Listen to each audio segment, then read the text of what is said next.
తాకట్లో ఉన్న మీ బంగారాన్ని విడిపించి ఆ రోజు ఆన్లైన్ రేటుకి కొంటాం. Sharma gold company. నమస్తే, వెల్కమ్ టు సుమన్ టీవీ. నేను పద్మిని. ప్రస్తుతంతో పాటు ప్రముఖ ఆధ్యాత్మికవేత్త, వాస్తు జ్యోతిష పండితులు, లలిత ఉపాసకులు, వాస్తు జ్యోతిష శిక్షణ నిపుణులు బ్రహ్మశ్రీ నానాజీ పట్నాయక్ గారు మనతో పాటు ఉన్నారు. మాట్లాడదాం. సార్ నమస్తే. సార్ శ్రీమాత్రే నమః. జనరల్ గా నెగటివ్ ఎనర్జీ పోవడానికి ఏం చేయాలి, నెగటివ్ ఎనర్జీ పోవడానికి ఏం చేయాలి, ఇది అడుగుతూనే ఉంటాం కదా. నెగటివ్ కంటే డెఫినెట్ గా పవర్ఫుల్ పాజిటివ్ కదా. పాజిటివ్ ఎనర్జీని పెంపొందించుకుంటే నెగటివ్ తగ్గుతుందా? తగ్గుతుందండి, అందులో ఎటువంటి డౌట్ లేదు. రైట్. మరి పాజిటివ్ ఎనర్జీని పెంచుకోవడానికి ఏదైనా మంత్ర సాధన ఉందా? ఒకసారి మీరు తప్పకుండా చాలా మంచి ప్రశ్న వేశారు. నెగటివ్ ఎనర్జీ అనేది ఒక చీకటి అనుకుంటే, పాజిటివ్ ఎనర్జీ అనేటువంటిది ఒక దీపం. ఇప్పుడు ఈ రూమ్లో ఒక పవర్ లేదనుకుందాం, ఒక దీపాన్ని వెలుగు తీసుకొచ్చేసరికి పాజిటివ్ రాగానే నెగిటివ్ ఎలా అయితే చీకటి వెళ్ళిపోతుందో వెళ్ళిపోతుంది. ఇది ఎలా వస్తుంది అసలు ఎనర్జీ ఏ ఏ రూపాల్లో? ఒకటి మన ఆలోచనలో ఫస్ట్ ఉంటుందండి ఎప్పుడు కూడా. ఆలోచన తర్వాత మన చుట్టూ ఉండేటువంటి పరిసరాల మీద ఉంటుంది. ఇది ఆలోచనలో వాడు అలా అయిపోతున్నాడు, వీడు ఇలా అయిపోతున్నాడు, వాడు అలాగట, వీడు ఇలాగట, వాడు నన్ను ఏదో అనుకుంటున్నాడు, లేకపోతే నేను వాడిని ఏదో వాడంతా ఎదిగిపోతున్నాడు. ఇది చాలా డేంజర్ నెగిటివ్ ఎనర్జీ. ఇంకా దీని తర్వాత బాహ్యంగా ఉండే నెగిటివ్ ఎనర్జీ ఎలా ఉంటుందంటే దుమ్మును ఆశ్రయించి ఉంటుంది.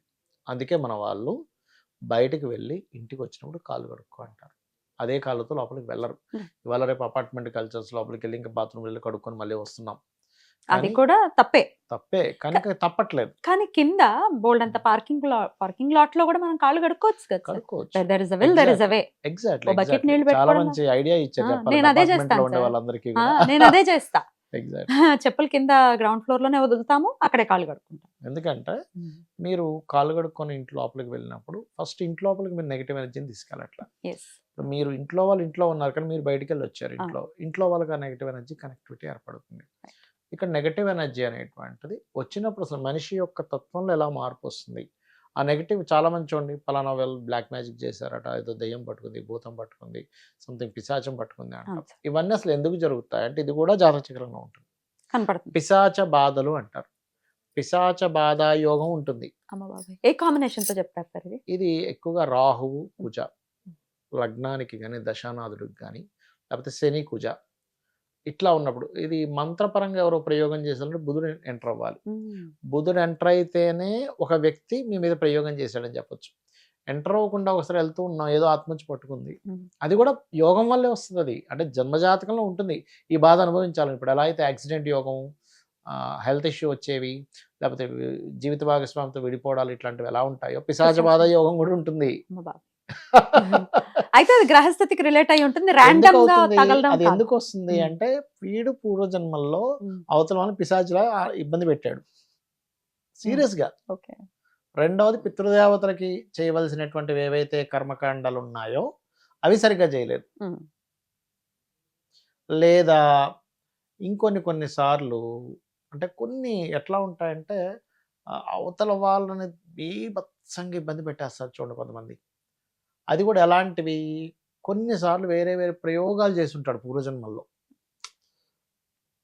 ఇప్పుడు ఎలా ఉంటుందంటే ఇప్పుడు మామూలుగా చూడండి కొంతమంది కొన్ని ప్రయోగాలు చేస్తుంటారు. ఏవి ఒక ఆత్మని తీసుకొచ్చి దాన్ని ఇచ్చేసి అవి వాళ్ళ మాట ఎందుకు వింటారు. నేను అడిగాను ఇట్లా చేసే వాళ్ళ దగ్గరికి వెళ్ళి, ఏమంటే అసలు మీ మాట ఎందుకు వినాలి, ఆ పిశాచం వచ్చి మీరు ఏదో కర్ణ పిశాచి తీసుకున్నారు చెప్తున్నా, లేకపోతే ఇంకోటి ఎందుకు మాట వినాలంటే వాళ్ళు చెప్పింది ఏంటంటే ఏమి లేదు, వాటికి మోక్షం కలిగిస్తాము, వాళ్ళని నమ్ముకొని మాటిస్తారు అంటే మీరు ఎలా మాటిస్తారో వాటికని అడిగానండి. అంటే అవునండి అవి మేము సాధన చేసినప్పుడు వస్తాయి, వచ్చినప్పుడు నీకేం కావాలి, నేను నీకు ఇది కలిగిస్తాను, నాకు హెల్ప్ చేయి అన్నప్పుడు అవి వాటికి హెల్ప్ చేసి అవి మాట ఇచ్చినట్టుగా వాటిని విడుదల చేయగలగాలి. అంటే వాటికి సద్గతులు ఇవ్వగలగాలి. ఎందుకు మీకు జపం చేస్తుంటాం చూసారా, జపమాల బయటికి కనబడకూడదు అంటారు. ఎందుకంటారంటే ఈ పిశాచాలు వచ్చి ఆ జప సంబంధించిన దాన్ని తీసుకుంటాయి, ఆ పుణ్యాన్ని.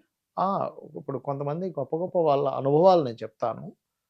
చాలా అంటే గాయత్రి విపరీతంగా చేసే అనుష్ఠానం చేసే వాళ్ళకి అవి వచ్చి దర్శనం ఇస్తాయి.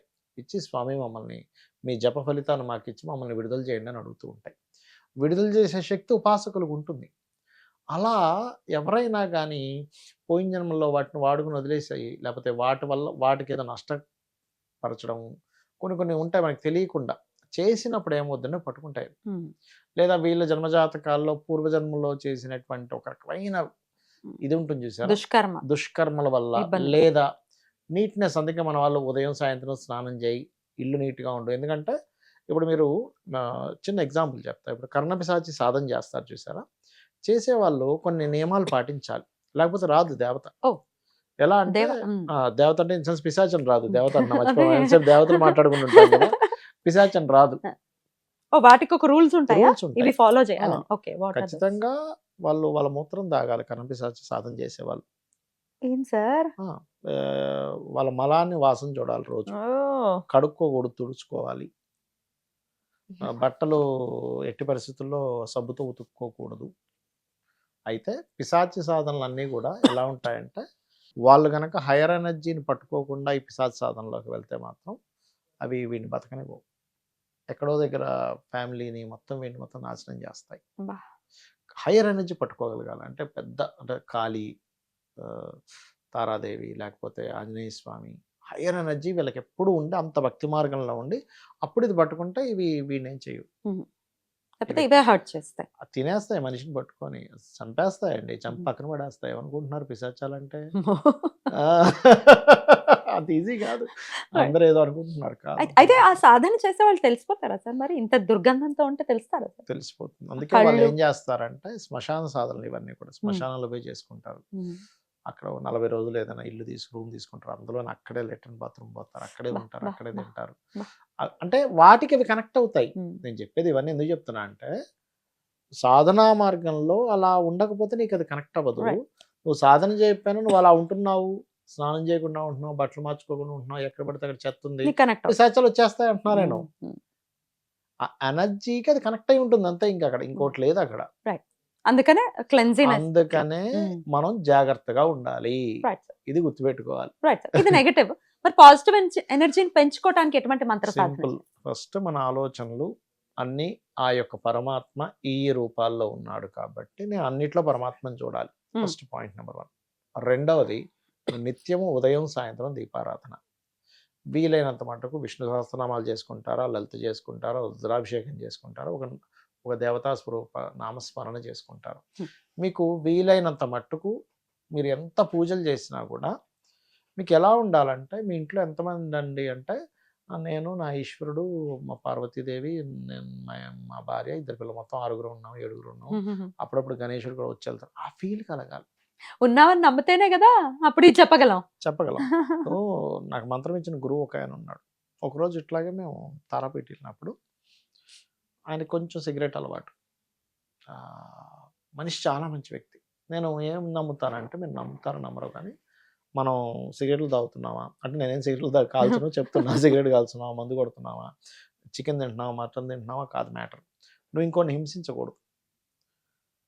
ఇంకొకరిని హింసించడం వీటికంటే 100,000 రెట్లు ఎక్కువ. అదే పెద్ద బ్యాడ్ హ్యాబిట్. పెద్ద బ్యాడ్ హ్యాబిట్.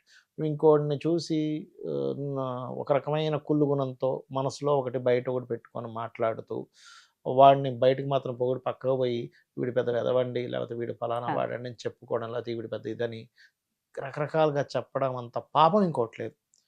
ఇది నీ ఇష్టం. నీకు అలవాటు ఉంది, ఫలానా మందు అలవాటు ఉందో, చికెన్ తింటావో, చేప తింటావో, గుడ్డు తింటావో, నీ ఇష్టం. దానికి పరమాత్మ ఏమీ అడ్డు పెట్టడు, ఏమీ అనను నేను. కాకపోతే దానికి తగ్గట్టుగా నువ్వు ఓవర్గా నువ్వు లిక్కర్ తీసుకున్నదో నీ హెల్త్ పాడవుద్ది. కానీ ఇది మాత్రం పూర్తి పాపాన్ని మూట కట్టుకుంటావు అని చెప్తా. మీకు గురువు అన్నాను కదా, అతను ఒకరోజు ఇట్లాగే మేమిద్దరం వెళ్ళినప్పుడు నైట్ టైము సరే టిఫిన్ చేద్దాం వెళ్ళేటప్పుడు ఆయనకి సిగరెట్ అలవాటు కదా, సిగరెట్ కాల్సి ఆగిపోయారు. ఏంటంటే ఇక్కడ ఆగిపోయి వెళ్దాం సార్, లేట్ అయిపోతే మళ్ళీ మూసేస్తారేమో అంటే, ఆగండి ఆయన అక్కడ విగ్రహం ఉందిగా అతనిది, బామాఖ్య గారిది, అటు నుంచి ఎట్లా వెళ్తాం సిగరెట్ కాల్స్తూ, చూడండి అసలు. అంటే ఆయన విగ్రహాన్ని చూడట్లే, అక్కడ ఉన్నారని నమ్ముతున్నారు. మర్యాద అలా ఇచ్చేది. ఇప్పుడు గుళ్ళ ముందు నుంచి తపన పడతారంటే అతను, నాకు అసలు అమేజింగ్, చాలా ఇది అనిపిస్తుంది.